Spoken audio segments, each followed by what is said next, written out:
మొన్న బంగ్లాదేశ్ నుండి ప్రధానిగా ఉన్న షేక్ హసీనా గారు పారిపోయి భారతదేశానికి వచ్చినటువంటి అతి తక్కువ టైంలోనే, అంటే ఇది జరిగిన వెరీ షార్ట్ పీరియడ్లోనే మరో దేశ అధ్యక్షుడు రష్యాకు పారిపోవాల్సి వచ్చింది. సిరియా అధ్యక్షుడు బషీర్ అల్ అసద్ రష్యాకి పారిపోవాల్సి వచ్చింది. యాక్చువల్గా సిరియా మన దేశానికి కాదు, పక్క దేశానికి అని కాకుండా మొత్తం మీద ప్రపంచానికైతే ప్రధానంగా ఒక పాఠాన్ని బోధిస్తుంది. తీవ్రమైన అణచివేత నుండే తిరుగుబాటు పుడుతుంది అని.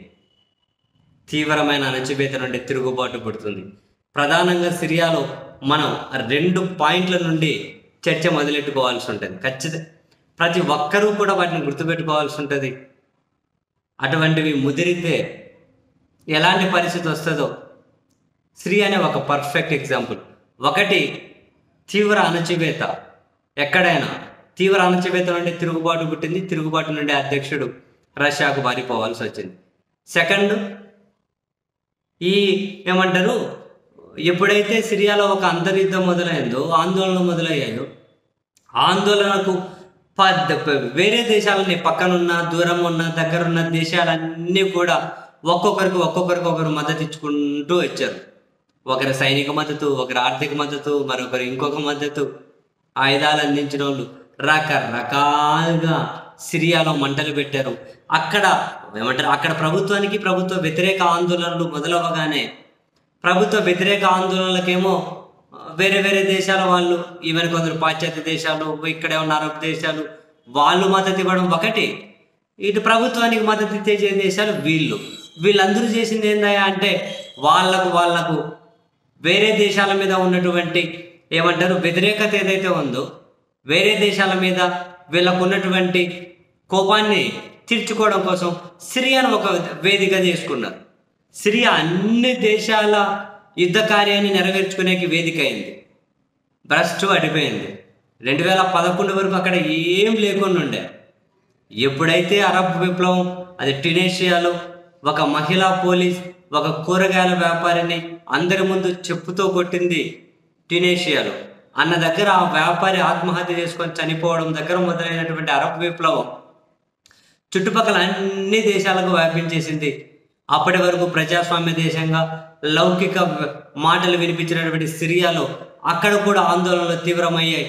సో అదే సమయంలో అణచివేత తీవ్రమైంది. ఆందోళనలు ఉగ్రరూపం దాల్చాయి, అణచివేత ఉగ్రరూపం దాల్చింది.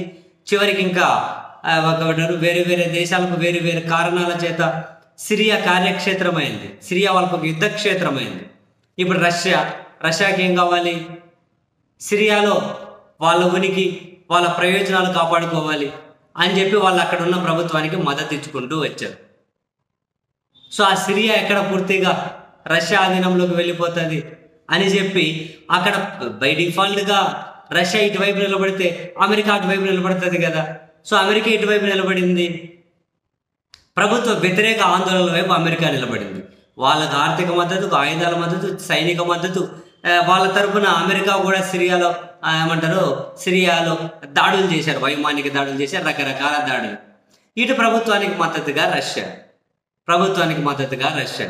ఇంక ఎప్పుడైతే గొడవలు స్టార్ట్ అయ్యాయో ఆ చుట్టుపక్కల ఉన్నటువంటి కొన్ని మిలిటెంట్ గ్రూపులు కూడా సిరియాలో కొంత భాగాన్ని ఆక్రమించుకునే ప్రయత్నం చేశాయి సిరియాలో. సో అక్కడ ఇస్లామిక్ స్టేట్ IS ఒకటి, అది ఇక్కడికి వచ్చి కాసింత ఆక్రమించే ప్రయత్నం చేసింది. ఒక ఆందోళనలకు ఆ గ్రూపు మద్దతు ఇచ్చింది. ఇంకొకటి ఆల్-ఖైదా మద్దతు ఉన్న గ్రూపు, అది ఒకటి ఆందోళనలు. మరొకటి అమెరికా మద్దతు ఉన్నటువంటి మిలిటెంట్ గ్రూపు, అది ఆందోళనలు. రకరకాలుగా ఇటు సౌదీ వీళ్ళ మద్దతు ఉన్నటువంటి ఇంకో గ్రూప్, అది ఆందోళనలు. అటువైపు అమెరికా, ఇటువైపు రష్యా, ఇటువైపు ఇరాన్, ఇటువైపు నుంచి సౌదీ, అటువైపు నుంచి లెబనాన్, అటువైపు నుండి నెక్స్ట్ తుర్కిష్, అన్ని దేశాలు, ఇటువైపు నుంచి ఇజ్రాయెల్.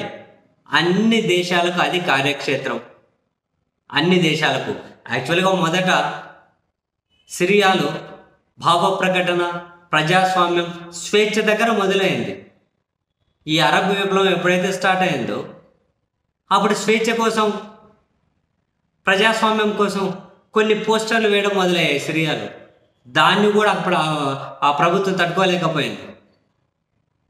బషీర్ అల్ అసద్ ఆ ప్రభుత్వం తట్టుకోలేకపోయింది. అణచివేత మొదలైంది. ఆ అణచివేత దగ్గర నుంచి ఏంటి ఏంటి మా భావ ప్రకటన, స్వేచ్ఛ, ప్రజాస్వామ్యాన్ని చంపేస్తారని చెప్పి అవి ముదురుతూ వచ్చాయి. వీళ్ళ అణచివేత ముదిరింది. ఇప్పుడైతే రష్యా అక్కడ ప్రభుత్వానికి మద్దతు ఇచ్చుకుంటూ వచ్చారో ఆ ప్రభుత్వానికి బలం చేకూరింది. బలం చేకూరగానే ఆందోళనకారులను తీవ్రంగా అణచివేయడం స్టార్ట్ చేశారు.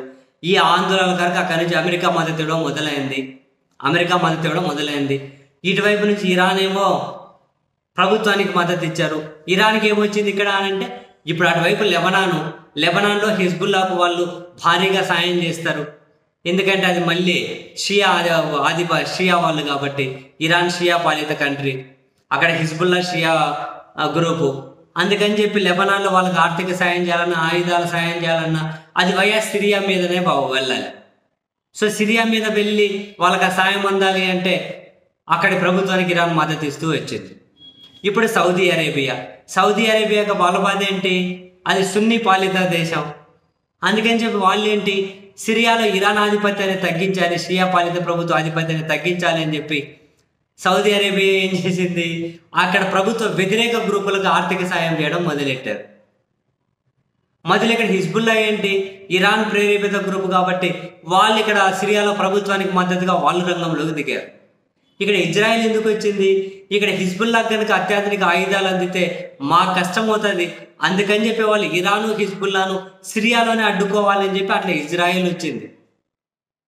మధ్యలో తుర్కియా వీళ్లకు ప్రభుత్వ వ్యతిరేక ఆందోళనలకు వాళ్ళు మద్దతు ఇచ్చుకుంటూ వచ్చారు. మొత్తం కుక్కలిసించిన విస్తర అయిపోయింది. ఎక్కడ చూసినా ఆందోళనలు, ఎక్కడ చూసినా గ్రూపులు. యాక్చువల్గా ఇది ప్రజాస్వామ్యం, స్వేచ్ఛ దగ్గర మొదలయ్యి చివరికి తెగల వరకు, కొట్లాట వరకు వెళ్ళిపోయింది. తెగలు లాస్ట్కి వచ్చింది.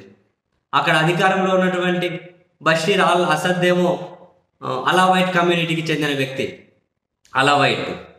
కానీ అక్కడ ఎక్కువగా సున్నీ ప్రాబల్యం ఎక్కువ. సిరియాలో సున్నీ ప్రాబల్యాలకేమో అటు పాశ్చాత్య దేశాలు, ఇటు తుర్కియా, ఇటు సౌదీ అరేబియా, అటు ఇజ్రాయెల్ వీళ్ళు మద్దతు ఇచ్చుకుంటూ వచ్చారు.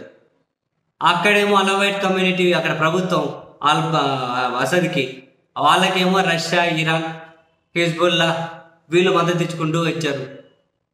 చివరికి ఎక్కడ మొదలై ఎక్కడికి వెళ్ళి చివరికి అధ్యక్షుడే దేశం విడిచి పారిపోవాల్సిన పరిస్థితికి వచ్చేసారు. అసలు ఎక్కడ స్టార్ట్ అయింది, ఎక్కడికి పోయింది, ఎంత దారుణం చూడండి. 1971 నుంచి ఇప్పటి వరకు, 71 నుంచి ఇప్పటి వరకు అది అసద్ కుటుంబం పాలనలోనే ఉంది. వాళ్ళ అధికారం 71 నుంచి 2000 వరకు వాళ్ళ నాయన బషీర్ అల్ సయీద్, వాళ్ళ నాయన హఫీజ్ అల్ సయీద్. 2000 ఆయన చనిపోయిన తర్వాత 34 సంవత్సరాల వయసులోనే